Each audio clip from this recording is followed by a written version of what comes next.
Developed jointly by Germany, Italy, Spain and the United Kingdom, the Eurofighter Typhoon today ranks second only to the stealthy and hugely expensive F-22 Raptor in the air superiority world. It's also acquiring potent state-of-the-art air-to-ground capability to become the world's premier multi-role fighter. The multinational aspect of the program led to significant development delays. Some of them were attributable to the changing demands of four political masters as they strove to protect national interests, and some to the changing nature of global politics following the end of the Cold War.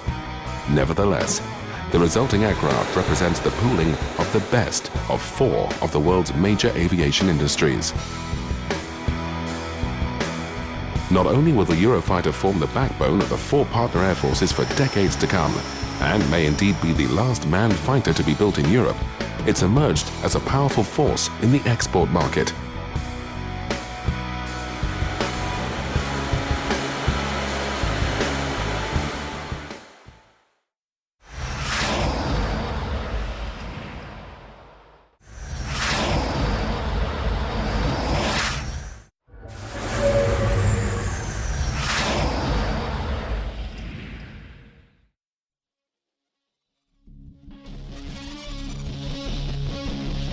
In today's world, there are few combat aircraft that can outperform the Eurofighter.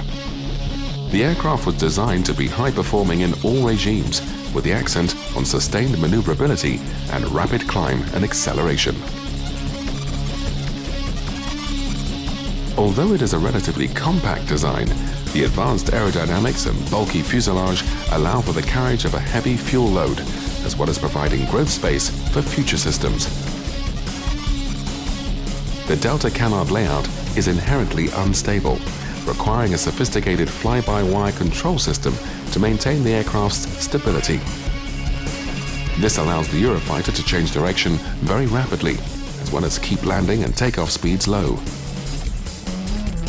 In turn, this greatly reduces the amount of runway needed when compared with older aircraft. The powerful engines and clean aerodynamics allow the Eurofighter to sustain high G turns without bleeding energy, and so give it a fight-winning edge in close combat. At low speeds, the aircraft can achieve very high angles of attack, yet still maintain full controllability. This ability to turn rapidly, combined with the maneuverability of the short-range ASRAM and Iris-T, makes the Typhoon an extremely tough opponent in short-range air combat. However, the Typhoon is expected to tackle its targets while flying at speeds in excess of Mach 1. And here, the type's high-speed maneuverability comes to the fore. The EJ-200 engines allow the Typhoon to fly at speeds of up to Mach 2 when using afterburner. Without augmentation, the aircraft can still cruise at supersonic speeds, making it one of a select group of aircraft with this supercruise capability. Supercruise greatly extends the aircraft's combat range by allowing it to fly at combat speeds without the use of the fuel-thirsty afterburners. Such capability is impressive, but it is in the realms of climb performance and acceleration that the Eurofighter excels. Even with a full air-to-air missile load, the aircraft has a thrust-to-weight ratio that exceeds Unity.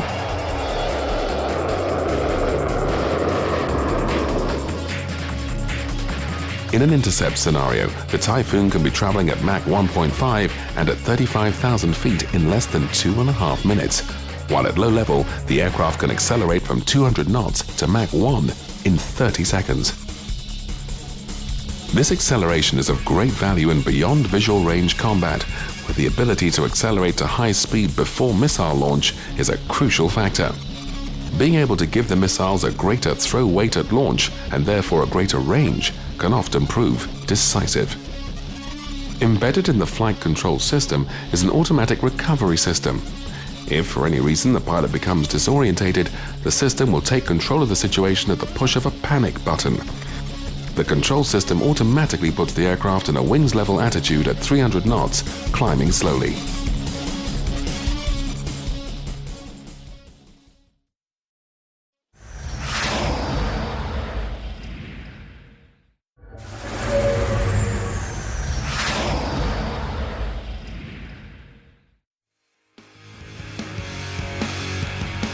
As befits a true multi-role aircraft, the Eurofighter Typhoon can carry a wide array of weaponry and stores.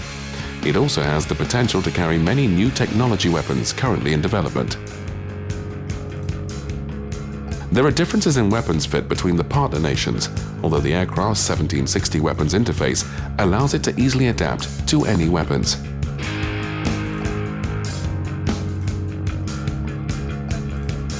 The Typhoon has 13 hardpoints for the carriage of fuel, weapons and pods.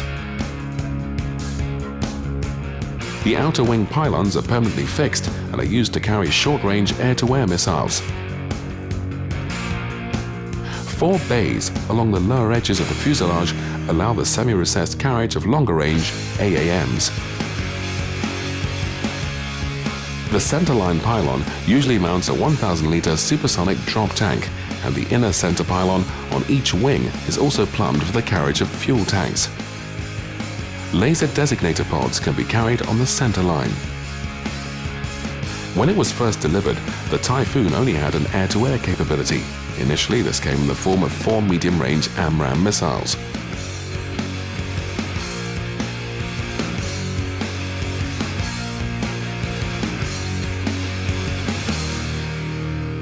Work is progressing to replace the AMRAAM with the Meteor, a ramjet-powered long-range missile being developed by a European consortium led by MBDA. Meteor uses a rocket booster to get it off the rail and up to a flyout speed of around Mach 4. 2 air-breathing, throttleable ramjets then sustain the missile throughout its flight. Mid-course guidance is by an inertial system with target updates supplied by data link from the launch aircraft. In the terminal phase, the Meteor uses its own radar to actively track its target. The use of ramjets to sustain the missile not only greatly extends its range to well over 100 kilometers, but also allows the missile to maneuver hard during the endgame, when traditional non-sustained missiles are relying on kinetic energy alone. Consequently, the no-escape zone of the Meteor is much larger than that for weapons like the AMRAAM. Meteor only completed its first test firings in 2006 from the Gripen, and it will be some time before it's fielded. As well as AMRAAM and Meteor, the Typhoon carries shorter-range weapons, usually on the outboard wing pylons. Initially, these took the form of the trusty AIM-9L Sidewinder.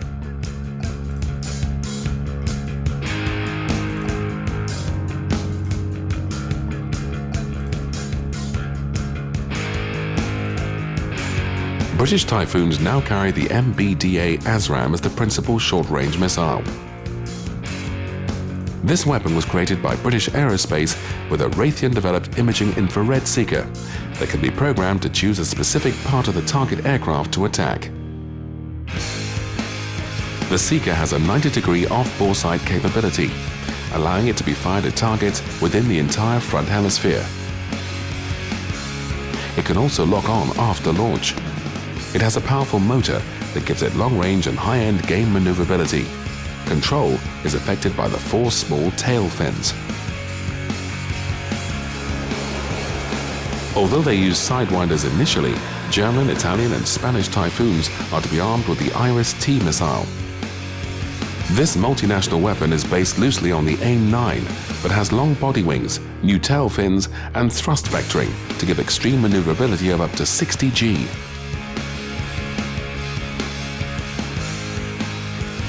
Backing up the missiles is a single Mauser 27mm cannon in the starboard wing root, which can also be used in the ground attack role.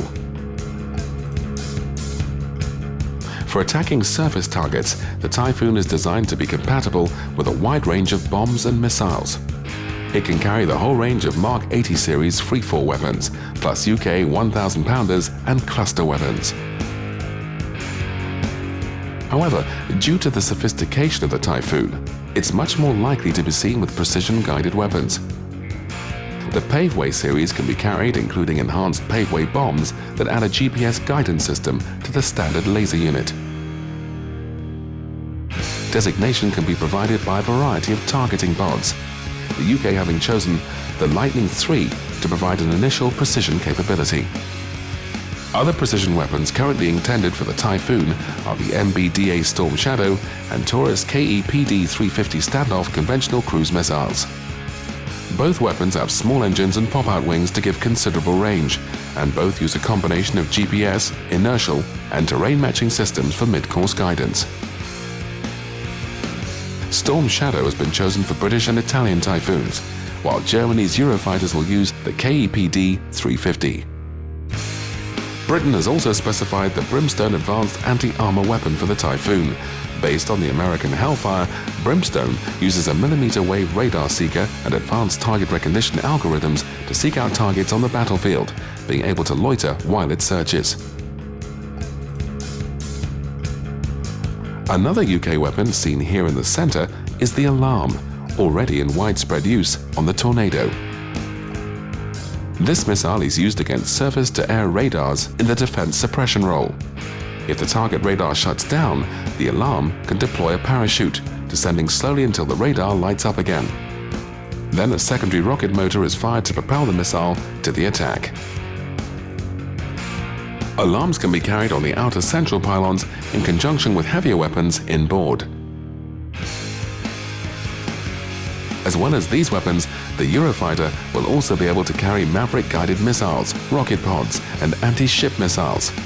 It will also be compatible with the carriage of reconnaissance pods to give it true multi-role capability.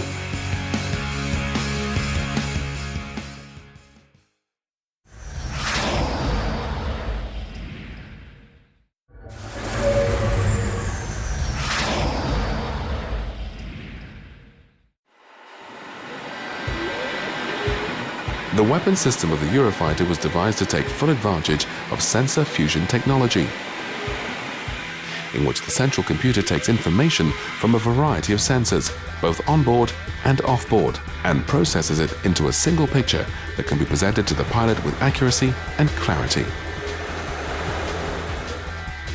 Feeding this system is the Captor radar, developed by the Euroradar Consortium and originally known as the ECR-90. Captor uses a traditional mechanically steered antenna, although that is likely to change to an electronically steered array at some point in the future. It offers the full range of air-to-air and air-to-ground modes, including ground-moving target indication and high-resolution mapping. It can also provide terrain avoidance information. In the air-to-air role, it has demonstrated extraordinary range for target detection, allowing the aircraft to use the capabilities of the Meteor missile to the full when it enters service. Captor has 3 processing channels, the third of which can be used in heavy jamming environments to classify and negate the jamming sources. This allows the radar to continue to perform when others will be rendered ineffective. Augmenting the radar is the Eurofirst Passive Infrared Airborne Tracking Equipment, or PIRATE. This is an infrared search and track system mounted in a turret on the side of the Typhoon's nose. In the air-to-air role, it can be used for supporting the radar, or on its own for completely silent tracking. In the air-to-ground role, PIRATE can function as a traditional forward-looking infrared, supplying infrared imagery for low-level navigation and targeting purposes. A range of podded systems is available for laser designation and precision targeting. A key component in the Typhoon's avionics is the Multifunctional Information Distribution System, or MIDS. This is a high-capacity data link that allows the Typhoon to share a variety of information with other MIDS-equipped platforms. For instance, Typhoons can share their individual radar data with other aircraft in their formation, or with AWACS aircraft and ground stations. MIDS allows the Typhoon formation leader to sort and assign targets to other aircraft in the flight automatically and almost instantly, without the need for time-consuming voice communications. As befits an aircraft designed to survive in a Cold War scenario, the Typhoon is extremely well protected thanks to the Defensive Aid Subsystem, or DAS. The exact nature of the DAS differs between the partner air forces, but at its center is a monitoring and analysis system that draws information from a variety of missile approach, laser and radar warning receivers. These are distributed around the airframe. Both wingtip pods house important elements of the DAS. The standard countermeasures comprise a jamming system, flares, and chaff. Flares are dispensed from containers mounted under the wings in the inner flaperon guide fairings. Chaff is dispensed from the fairings at the rear of the outboard weapons pylons. RAF Typhoons are also fitted with towed radar decoys, two being carried in the starboard wingtip pod. When the Typhoon approaches hostile airspace, one of the decoys is deployed from the pod, trailing behind the aircraft on a cable. The TRD emits a powerful signal that is designed to lure away missiles from the aircraft itself. If a missile hits the TRD, the second can be quickly deployed to take its place. All these systems combine to make the Eurofighter one of the most sophisticated warplanes in the air today.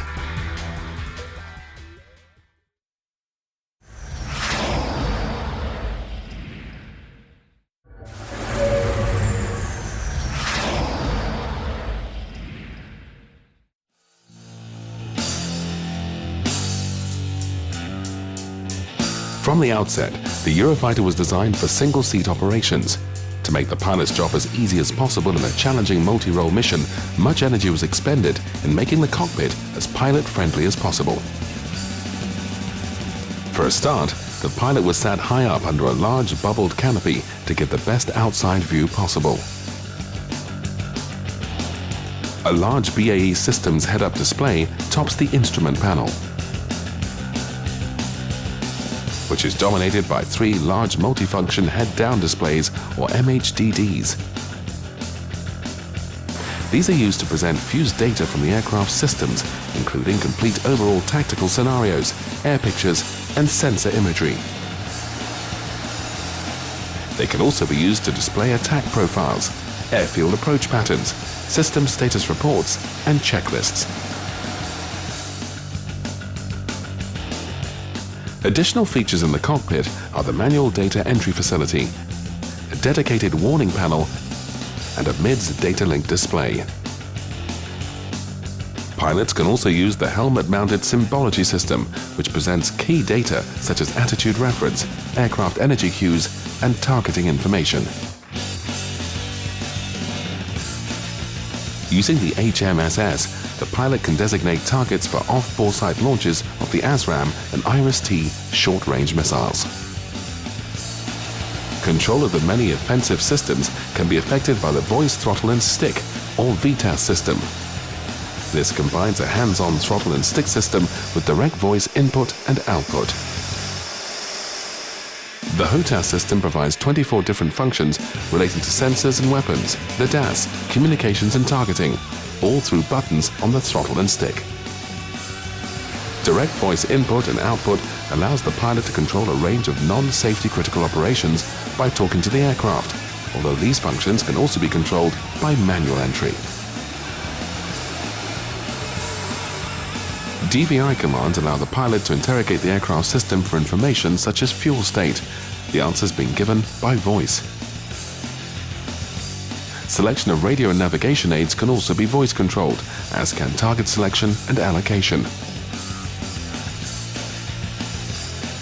Thanks to VTAS, the clear displays, and the sensor fusion, the cockpit of the Typhoon is regarded by many to be the best fighter workstation in service.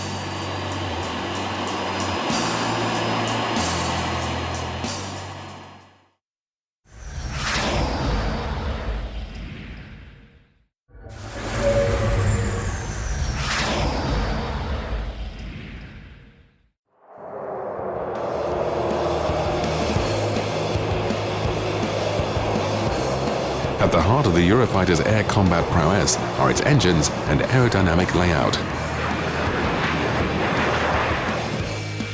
Although the first two prototypes flew with Rolls-Royce RB199 engines, the remainder are powered by the Eurojet EJ-200.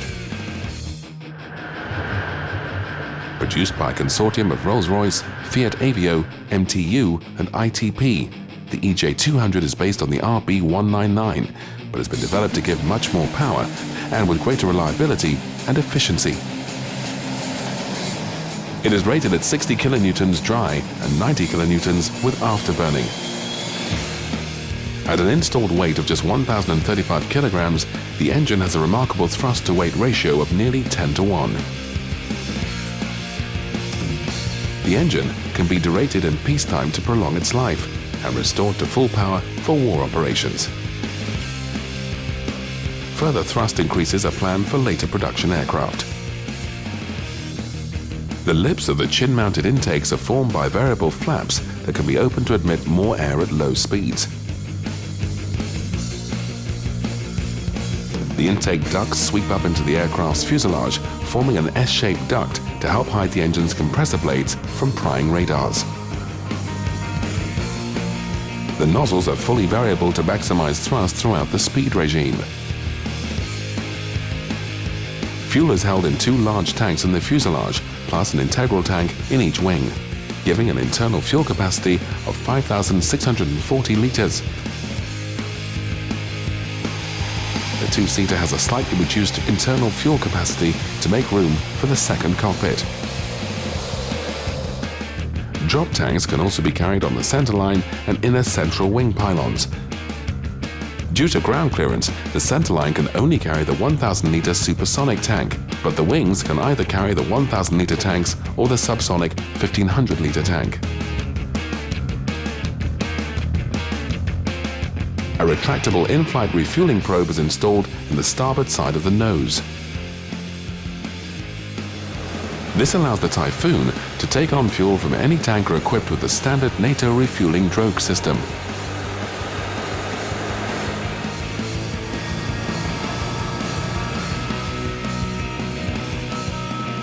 Control surfaces comprise a single rudder on the fin, two sections of flaperons along the entire trailing edge of the wings that can operate symmetrically as flaps or differentially as ailerons, and automatically controlled leading edge slats.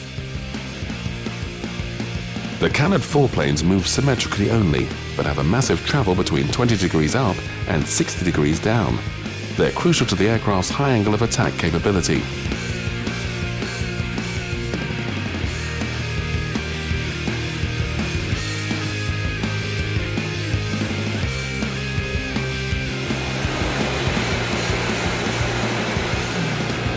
The main undercarriage is fitted with carbon disc brakes on the main wheels.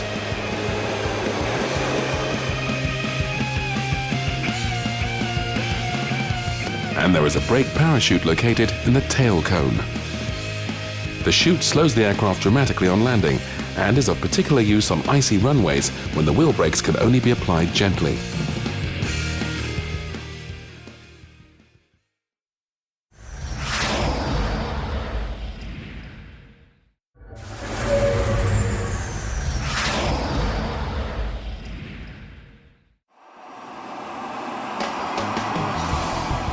Following the emergence of the first series production aircraft from the assembly lines, Eurofighter was anxious to begin deliveries to the partner air forces so that training and evaluation could get underway.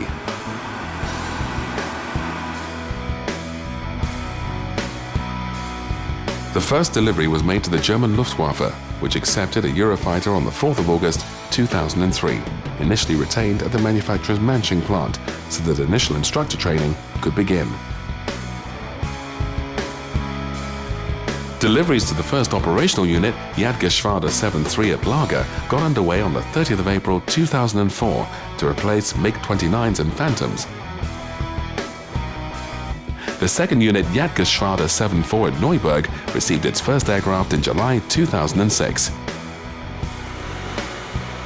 Germany is receiving 180 Typhoons, and next to receive the type will be JBG-31.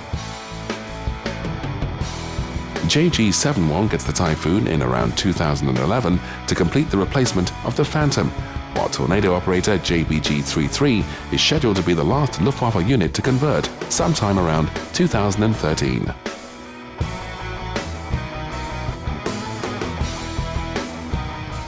Spain was the second nation to receive a production aircraft, accepting a two-seater at EADS Casas Getafe plant on the 5th of September 2003 for instructor training.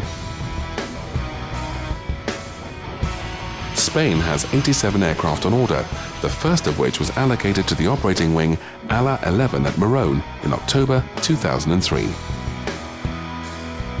A total of 4 squadrons will fly the type in 2 wings.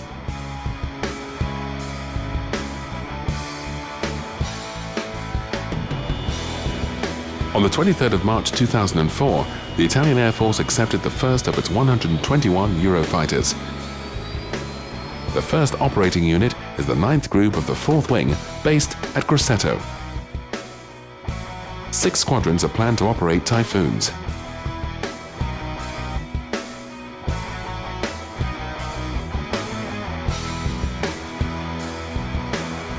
Meanwhile, the Royal Air Force began receiving Typhoons, but initially based them at the BAE Systems Assembly site at Wharton. Here, an operational evaluation unit, number 17 Reserve Squadron, was formed, and the training unit, number 29 Reserve Squadron. After some time at Wharton, the units moved to their permanent base at RAF Coningsby. The first frontline unit was officially formed on the 31st of March 2006, when number 3 Fighter Squadron stood up at Coningsby. Number 11 Squadron began forming in late 2006. RAF Typhoons will also be based at Lucas in Scotland. The Typhoon has been offered widely for export and is in the running for several major fighter procurement programs. The first export order came from Greece, but this was later shelved due to financial problems associated with Greece hosting the 2004 Olympic Games. Austria provided the first firm export order for 18 aircraft for delivery from May 2007. In December 2005, Saudi Arabia announced a memorandum of understanding covering the supply of 72 Typhoons, a contract that was later made firm. These aircraft will be taken from those allocated to the RAF to speed delivery, with additional aircraft being added to make good the RAF's requirements.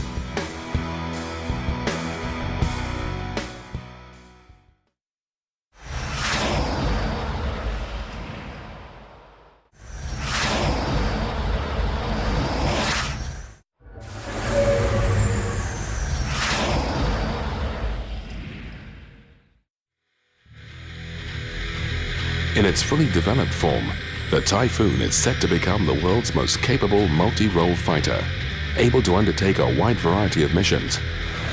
It will even be able to operate in the swing role, in which it can change from the air defense mission to ground attack while in the air. Assuming that the aircraft is carrying a suitable mix of weaponry, the aircraft can switch roles with the flick of a switch in the cockpit. Of all the roles that the Typhoon can perform, perhaps the toughest is the deep attack mission into heavily defended airspace. This uses the Typhoon's excellent air-to-air, air-to-ground and defensive talents to the full. In this mission, the Typhoon would fly deep into enemy airspace, fighting through whatever opposition it encountered, and then deliver a precision attack against a key target from standoff distance. Planning for such a mission begins with plotting the intended route on a computer by downloading the waypoints and known surface-to-air threats onto a disk. This information can be uploaded directly into the aircraft's navigation system. The weapons loadout for such a mission would be 4 long-range air-to-air missiles in the fuselage bays, either AMRAAMs or Meteors, plus a pair of short-range missiles on the outer wing stations. British aircraft, as here, use the ASRAAM missile. For the standoff attack, RAF Typhoons can carry a pair of Storm Shadow missiles. Other weapons, such as the anti-radar alarm, might also be carried. In most configurations, a drop tank is carried on the center line. Flying into defended airspace means that the Typhoons will operate in pairs or as a four-ship to provide mutual support. After getting airborne, the captor radar gets to work, scanning up to 100 miles ahead of the Typhoon for signs of enemy aerial activity. If the Typhoons are flying at low level, the captor also provides terrain avoidance commands. During the transit to the operational area, the Typhoons top off their tanks. Tankers may also be waiting for them to provide emergency fuel if they need it on the way home. The tanker shown here is an RAF VC-10. The pre-programmed navigation system either flies the aircraft directly via the autopilot or provides cues for the pilot to follow. The route steers the aircraft around known threats, but there may be areas that cannot be avoided, or mobile SAM radars and previously unknown threats.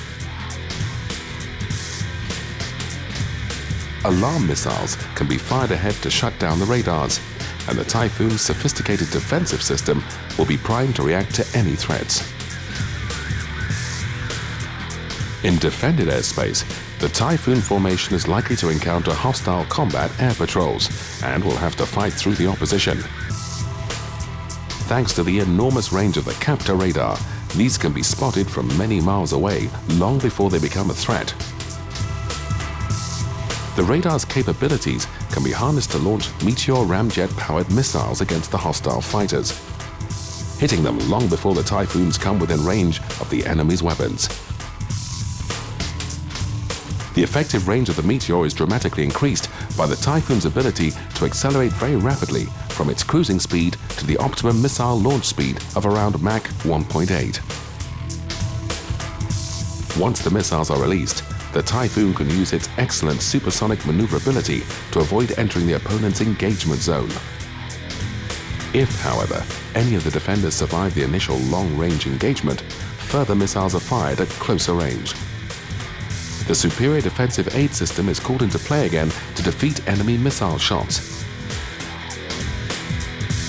If the engagement further degrades into a visual fight, then the highly agile ASRAM can be used against rapidly maneuvering aircraft. At every stage of the fight, the Typhoon's superb cockpit systems give the pilot a crucial edge. Having fought past the initial defenses, the Typhoon formation maintains a constant vigil for further threats. The crews also prepare for the attack. The Storm Shadow has a range of up to 600 kilometers, allowing the Typhoons to launch it from well outside the range of any defenses that might be deployed around the target. As soon as the missiles are launched, the Typhoons are free to turn away.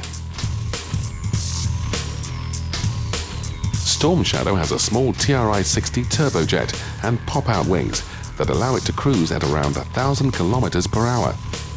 It flies low to avoid detection and has a low radar cross-section. At the moment of launch, it receives accurate positional data from the aircraft's navigation system and then uses an inertial system to control its path, regularly updated with GPS sat-nav data and by terrain profile matching. This TERPROM system uses an accurate altimeter to correlate the terrain over which it's flying with an onboard database.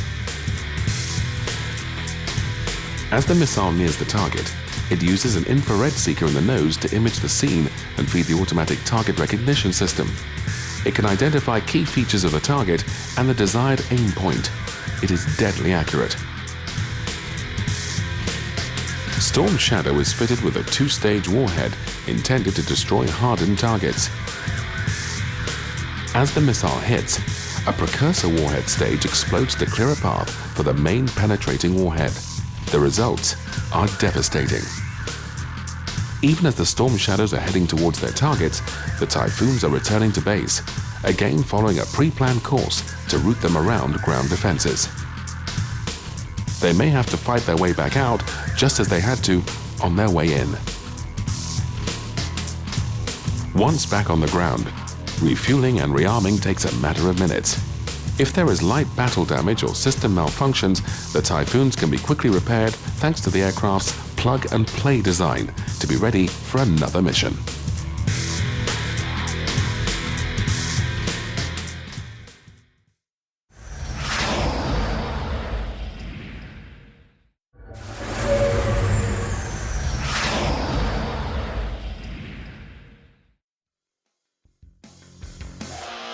As long ago as the late 1960s, the major European air arms were beginning studies for a fighter that would take them forward into the new century.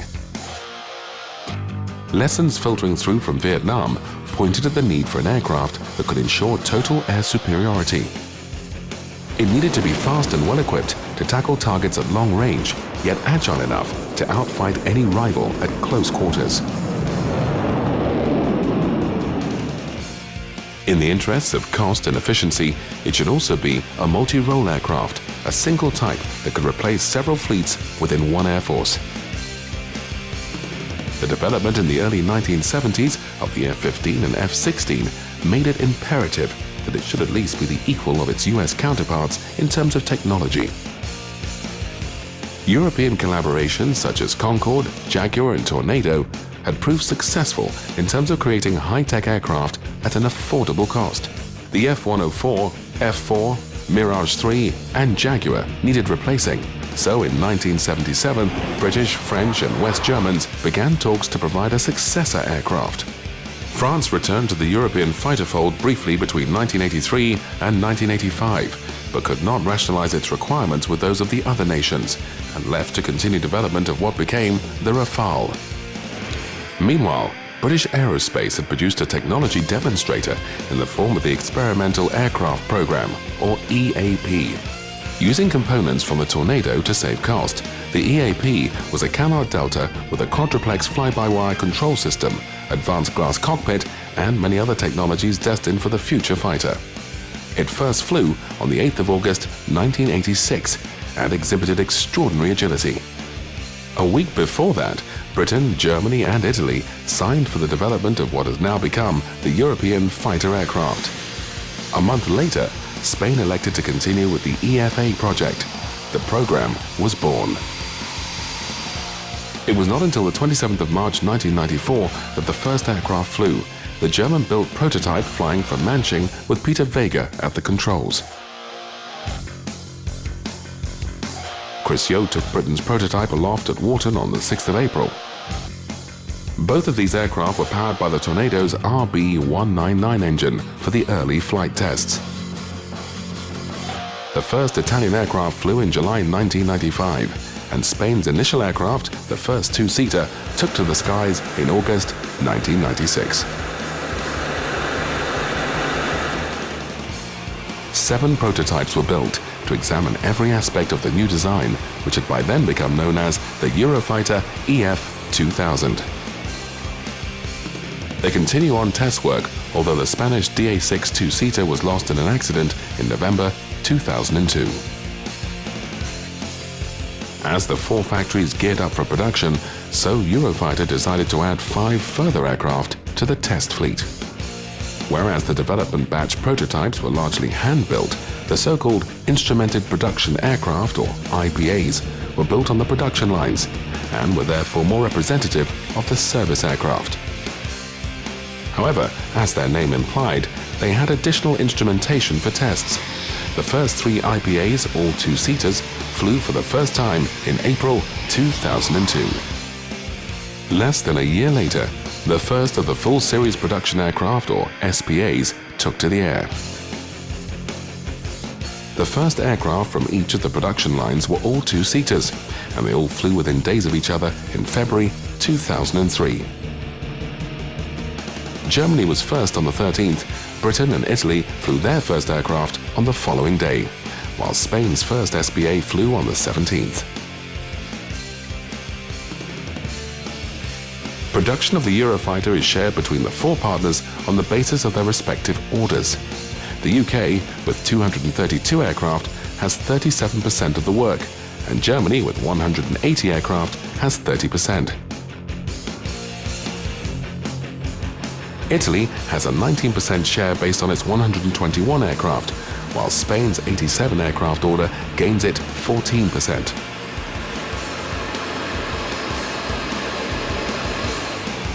The German and Spanish commitments are undertaken by the multinational EADS consortium, while BAE Systems handles the UK share and Alenia that for Italy.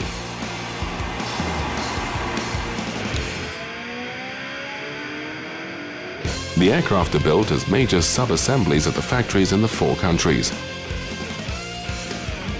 The central fuselage section is built by EADS. while BAE Systems provides the front fuselage and shares aft fuselage production with Alenia. Alenia also builds the port wing. The starboard wing comes from EADS, which in turn also builds the leading edge flaps. BAE Systems provides the central fuselage spine, the fin, canard foreplanes, and inboard flaperons. Alenia builds the outboard units. These sub-assemblies are then shipped to the assembly lines in each of the 4 countries, where they are mated using laser alignment tools. The aircraft are then fitted out for delivery to the local Air Force. Eurofighters are being built in 3 production batches or tranches. Tranche 1 covers aircraft with full air-to-air capability, but with only an austere air-to-ground capability. Tranche 2 adds the full range of surface attack weapons. Tranche 3 will incorporate new technologies and advanced weapons. It may feature such items as electronically scanned radar antenna, conformal fuel tanks, terrain reference navigation system, and the possibility of an uprated engine in the form of the EJ-230.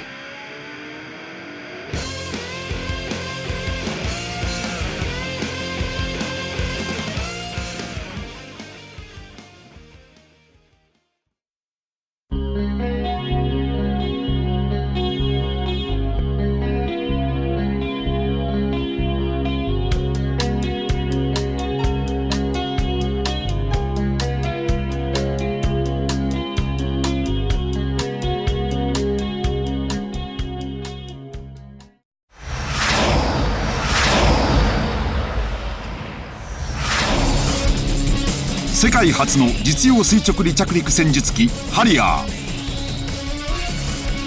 ハリアーは進化を続け、第2世代のハリアー2では能力が飛躍的に高まりました。次号ではこの第2世代ハリアーに焦点を当て、合わせてハリアーの開発から近年の戦いまでを網羅します。次号もぜひお買い求めください。